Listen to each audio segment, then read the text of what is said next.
1701년 늦가을에 스산하고 차가운 바람이 창덕궁 취선당의 마단을 휘감았습니다. 한때 조선에서 가장 존귀했던 여인이 텅 빈 마당에 머리를 풀어헤친 채 무릎을 꿇고 있었습니다. 그녀의 이름은 희빈 장씨. 우리가 아는 바로 그 장희빈이었습니다. 그녀의 나이 42살. 불과 7년 전까지만 해도 이 나라의 국모, 왕비의 자리에 앉아있던 그녀였습니다. 하지만 지금 그녀의 앞에는 금부도사와 내금 위장, 그리고 병사들 뿐이었습니다. 그리고 그들 앞 붉은 소반 위에는 차갑게 식어가는 검은 사약 한 사발이 놓여 있었습니다. 왕의 명령은 단호했습니다. 사약을 받고 죽으라. 야사에 따르면 그녀는 순순히 죽음을 받아들이지 않았습니다.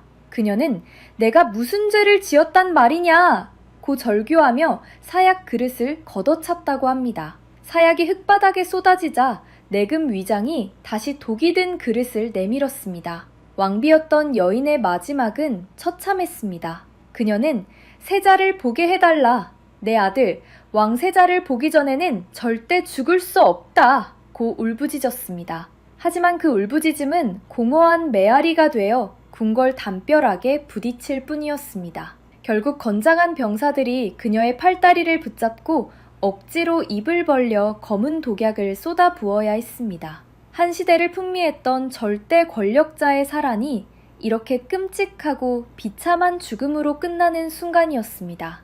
그런데 더 놀라운 사실은 이 모든 비극을 명령하고 마지막 순간까지 냉혹하게 지켜본 사람이 바로 그녀의 남편, 조선의 제19대 왕 숙종이었다는 것입니다. 한때 그녀가 아니면 잠 못 이룬다던 왕이었습니다. 그녀를 왕비로 만들기 위해 신하들을 숙청하고 나라를 뒤엎기까지 했던, 그토록 뜨겁게 사랑했던 그 남자가 자신의 손으로 직접 사랑했던 여자를 죽인 것입니다. 대체 무슨 일이 있었던 걸까요? 조선 역사상 유일하게 중인 신분으로 궁녀가 되어 왕비의 자리까지 올랐던 여인. 그녀는 어떻게 한 나라의 왕을 그토록 매료시켰고 또 어떻게 그토록 처참하게 버림받았을까요? 오늘 우리는 조선 역사상 가장 뜨겁고 위험했던 스캔들의 주인공 장희빈의 이야기 속으로 들어가 보겠습니다.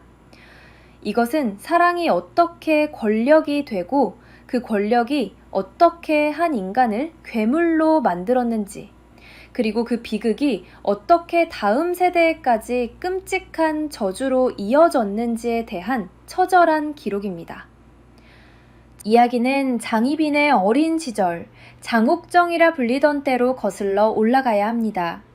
그녀는 1659년 한양의 부유한 집안에서 태어났습니다. 우리는 흔히 장희빈을 밑바닥 천민 출신에서 왕비가 된 신데렐라로 오해하지만 사실은 전혀 다릅니다. 그녀의 아버지는 장형, 당숙은 장현으로 모두 조선 후기 최고의 직업으로 꼽히던 역관이었습니다. 당시 역관들은 청나라와의 무역을 통해 막대한 부를 축적한 신은 재벌이었습니다. 즉 장옥정은 천민이 아니라 중인 계급이었으며 돈으로만 따지면 웬만한 사대부 양반보다 훨씬 부유한 환경에서 자랐습니다. 그녀는 부족한 것 없이 당대 최고의 교양과 지식을 배우며 성장했을 것입니다. 하지만 그녀에게는 절대로 넘을 수 없는 벽이 있었습니다. 바로 신분의 벽이었습니다. 아무리 돈이 많아도 중인은 양반 사대부가 될 수 없었고 정치의 중심부에 들어갈 수 없었습니다. 장옥정은 아마도 어릴 적부터 남다른 야망을 품었을 것입니다. 기록에 따르면 그녀는 잠옷 아름다웠다고 전해지는데 이는 왕조실록이라는 점잖은 기록에서 여인의 미모를 직접 언급한 이례적인 표현입니다.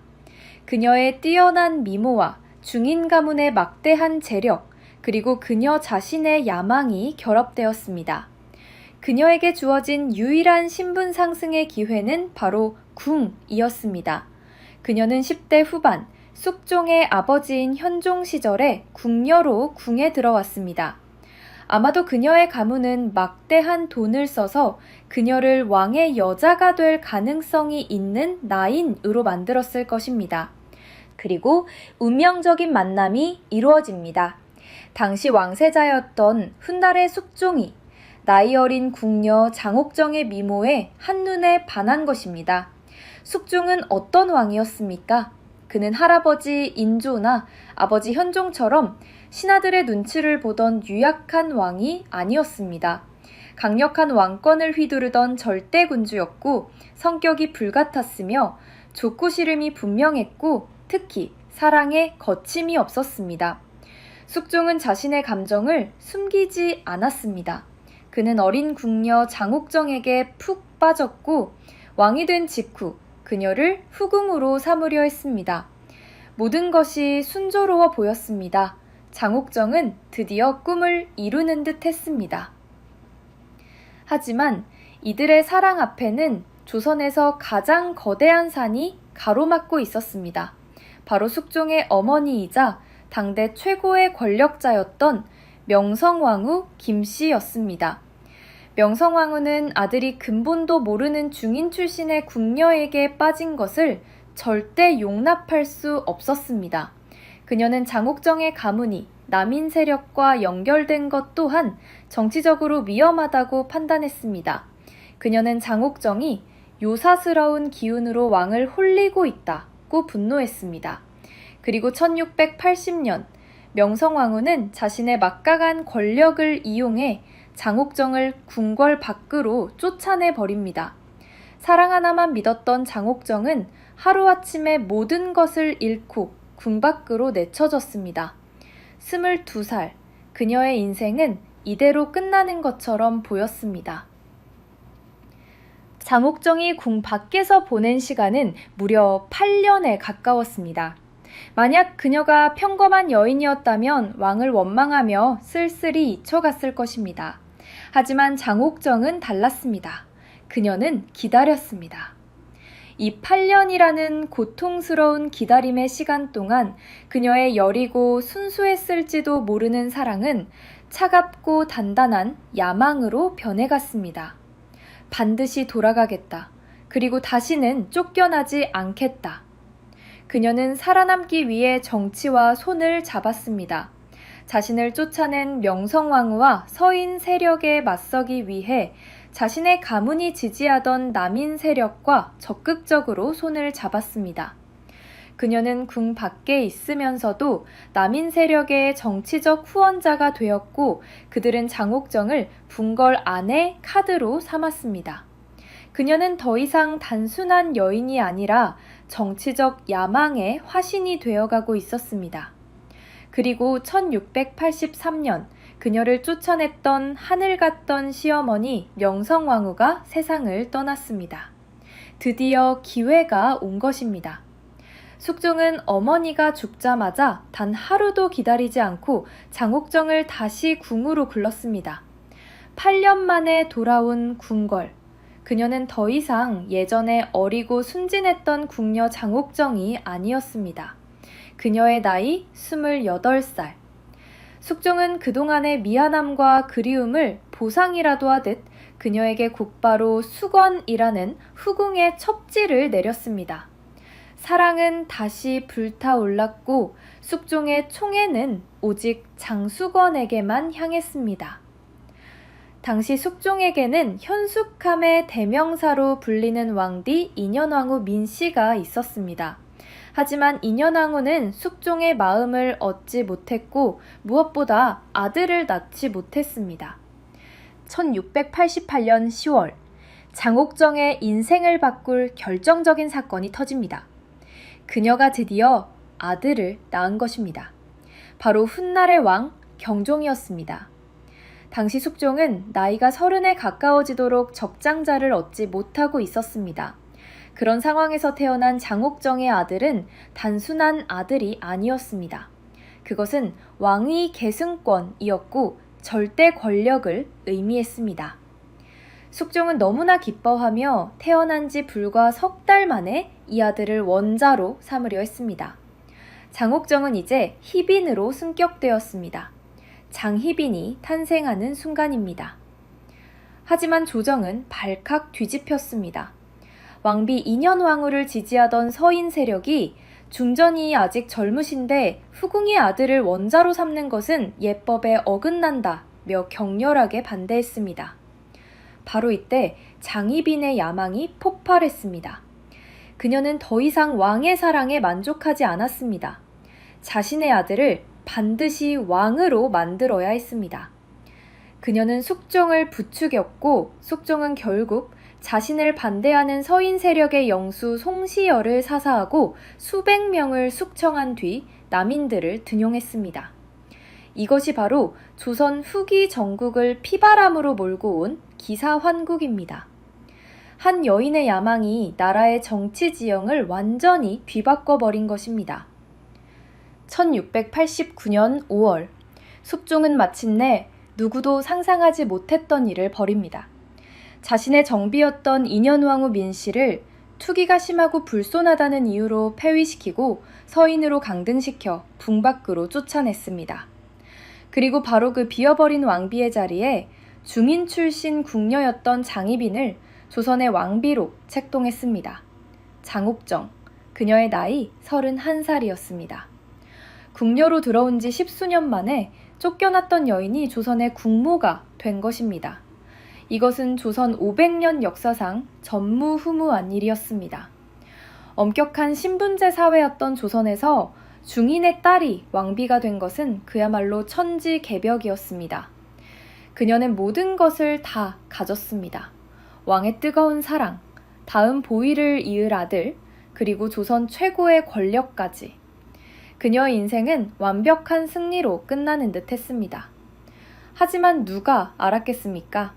그녀가 오른 그 가장 높은 자리가 사실은 가장 끔찍한 비극의 시작이었다는 것을.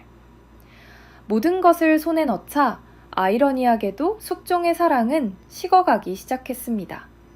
숙종은 불같은 사랑을 하는 만큼 쉽게 식어버리는 성격의 소유자였습니다. 그는 왕비가 정치에 개입하고 그녀의 가문인 장씨 일족과 남인들이 권력을 독점하는 것을 보며 점차 염증을 느꼈습니다. 야사에 따르면 왕비가 된 장씨는 질투가 심하고 난폭한 모습을 보였다고 합니다. 숙종의 변덕스러운 마음은 또다시 다른 곳을 향하기 시작했습니다. 이번에는 장희빈과는 정반대의 여인이었습니다.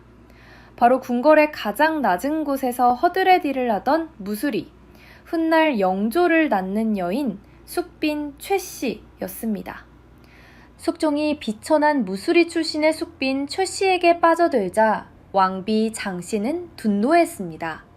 그녀는 자신이 쫓아낸 인현왕후의 처지를 잊고 숙빈 최씨를 잔혹하게 핍박했습니다.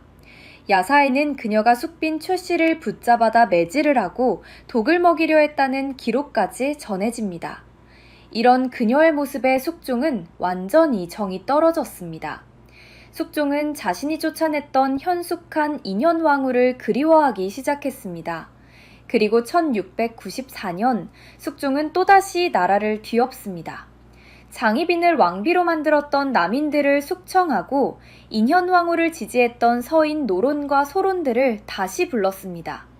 이것이 바로 갑술환국입니다. 숙종은 인현왕후를 폐위시킨 것은 나의 잘못이었다고 선언했습니다.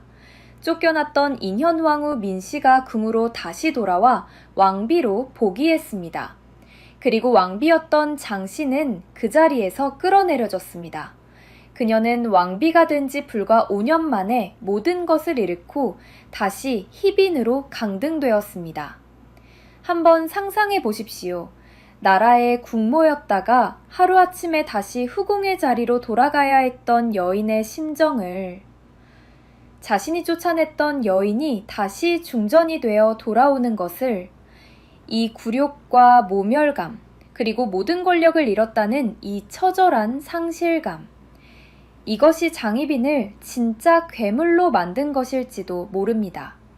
장희빈은 자신의 처소인 취선당에 유폐되다시피 지냈습니다.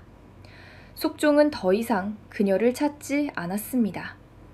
그녀의 아들인 왕세자 경종마저 어머니가 아닌 복이 된 인현왕후의 아들로 입적되어 버렸습니다. 장희빈은 완벽하게 고립되었습니다. 그녀에게 남은 유일한 희망은 아들, 왕세자 경종이 왕이 되는 것뿐이었습니다. 내가 이렇게 무너져도 내 아들이 왕이 되면 된다. 하지만 그녀는 매일 밤 불안에 떨어야 했습니다. 숫빈 최씨가 낳은 아들 연인군이 너무나 총명했고 숙종의 사랑을 독차지하고 있었기 때문입니다.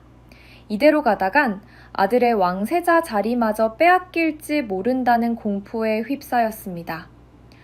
그녀는 자신이 무너진 것이 모두 인현왕후와 숫빈 최씨 때문이라고 생각하여 증오는 극에 달했습니다. 1701년 8월 궁궐을 뒤흔드는 끔찍한 사건이 터집니다. 왕비였던 인현왕후 민씨가 35살의 젊은 나이에 시름시름 앓다가 급서한 것입니다. 인현왕후가 죽자 숫빈 최씨가 숙종에게 달려가 충격적인 고변을 합니다. 희빈 장씨가 자신의 처소에 신당을 차려놓고 매일 밤 인현왕후를 저주하는 구슬을 벌였습니다. 실제로 야사에 따르면 숙종은 인현왕후가 죽던 날 밤 이상한 꿈을 꿨다고 합니다. 피를 흘리는 인현왕후가 나타나 장희빈의 처소인 취선당을 가리켰다는 것입니다. 숙종은 즉시 취선당을 수색하라고 명했습니다. 그리고 그곳에서 차마 눈 뜨고 볼 수 없는 끔찍한 것들이 발견되었습니다. 장희빈의 침실 벽장 뒤 비밀스러운 신당이 차려져 있었습니다. 그 안에는 인현왕후의 이름을 적은 인형과 그 인형의 심장과 눈, 팔다리에 수백 개의 바늘이 꽂혀 있었습니다. 심지어 동물의 시체를 매달아 놓고 매일 밤 무당을 불러 인현왕후가 빨리 죽기를 기원하는 저주굿을 벌였다는 것입니다. 이것이 바로 누구의 옥입니다. 이것이 과연 모두 사실이었을까요? 아니면 장희빈을 완전히 제거하기 위한 숫빈 최씨와 노론 세력의 치밀한 정치적 함정이었을까요? 숙종은 이 증거 앞에서 이성을 잃었습니다. 그는 자신이 한때 사랑했던 여인이 자신의 아내를 저주해 죽였다고 확신했습니다. 그의 분노는 하늘을 찔렀습니다. 그는 당장 장희빈의 오빠 장희재와 측근들을 모두 잡아들여 잔혹하게 고문했습니다. 관련자들은 고문을 이기지 못하고 모든 것을 자백했습니다. 그리고 마침내 숙종은 한때 자신의 왕비였던 여인, 아들의 어머니인 장희빈에게 자결을 명하는 사약을 내린 것입니다. 한때 뜨겁게 사랑했던 여인을 향한 가장 차갑고 잔인한 마지막 선고였습니다.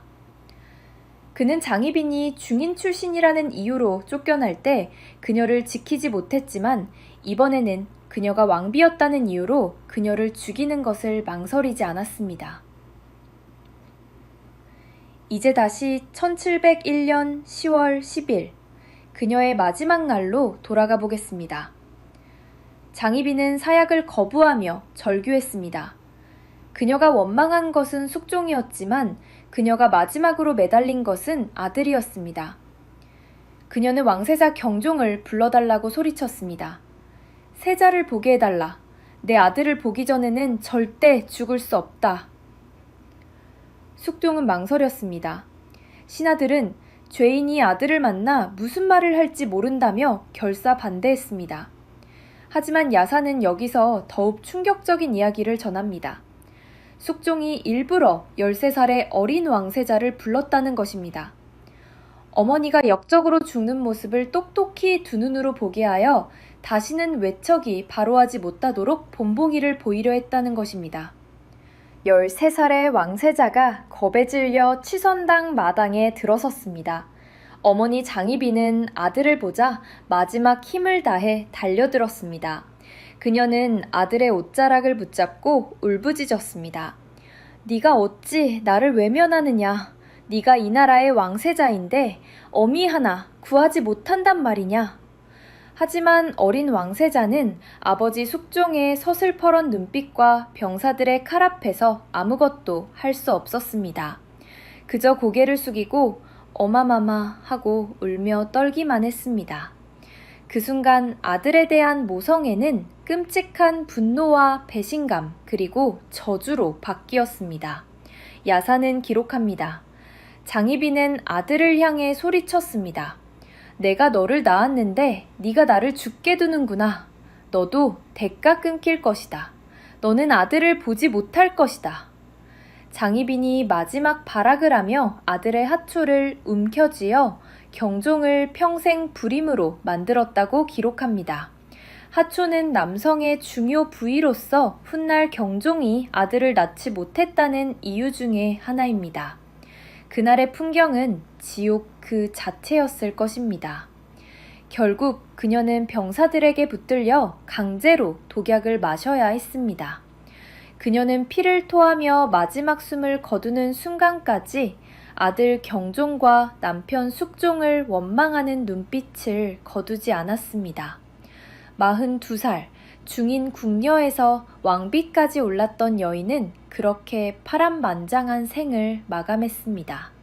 그녀가 그토록 오르고자 했던 권력의 정점에서 가장 비참한 모습으로 말입니다. 장희빈이 죽은 후 숙종은 곧바로 법을 하나 만들었습니다. 앞으로 후궁은 절대 왕비가 될 수 없다. 그는 장희빈이라는 존재 자체를 역사에서 지우려는 듯 그녀가 올랐던 그 신분 상승의 사다리를 영원히 치워버렸습니다. 사랑으로 시작했지만 결국 서로를 파멸시킨 비극이었습니다. 이 사건은 단순히 한 여인의 죽음으로 끝나지 않았습니다. 어머니의 끔찍한 죽음을 목격한 13살의 왕세자 경종은 평생을 트라우마 속에서 살아야 했습니다. 그는 평생 병약했고 실제로 장희빈의 저주처럼 아들을 낳지 못했으며 결국 의문의 죽음을 맞이합니다. 그리고 그 왕위는 장희빈의 라이벌이었던 숙빈 출씨의 아들 영조에게 넘어갔습니다. 장희빈의 비극은 결국 아들의 비극으로까지 이어진 것입니다. 오늘날 우리는 장희빈을 어떻게 기억해야 할까요? 인현왕후를 저주하고 권력에 눈이 멀어 나라를 어지럽힌 희대의 악녀였을까요? 분명 그녀는 자신의 야망을 위해 선을 넘었고 그 과정에서 많은 사람을 상처 입혔습니다. 저주굿이 사실이라면 그것은 용서받을 수 없는 악행이었습니다. 하지만 다른 시각으로 본다면 그녀는 시대의 희생양이었을지도 모릅니다. 중인이라는 신분의 한계를 깨고 자신의 능력과 매력으로 왕비의 자리까지 오른 유일한 여인. 만약 그녀가 남자로 태어났다면 어쩌면 뛰어난 정치 전략가로 기록되었을지도 모릅니다. 하지만 조선이라는 남성 중심의 왕조 국가에서 그녀가 가질 수 있는 유일한 무기는 왕의 사랑뿐이었습니다. 그녀는 그 사랑이 권력이 될 수 있음을 알았고 그것을 쟁취하려 했습니다. 하지만 그 사랑이 식는 순간 모든 것을 잃어야 하는 비정한 시스템의 희생양이 되었습니다. 그녀를 악녀로 만든 것은 어쩌면 그녀 자신이 아니라 그녀를 둘러싼 숙종의 변덕스러운 사랑과 서인과 남인의 잔혹한 정치 투쟁이었을지도 모릅니다. 장희빈의 삶은 우리에게 묻습니다. 한 인간의 야망은 어디까지 용납될 수 있는가? 그리고 사랑이 권력과 만났을 때 그 끝은 얼마나 비참해질 수 있는가? 그녀는 괴물로 태어난 것이 아니라 권력이라는 욕망 속에서 스스로 괴물이 되어버린 것은 아닐까요? 구독과 좋아요는 더 많은 역사 이야기를 만드는 큰 힘이 됩니다. 다음에도 흥미진진한 한국사 이야기로 찾아뵙겠습니다. 감사합니다.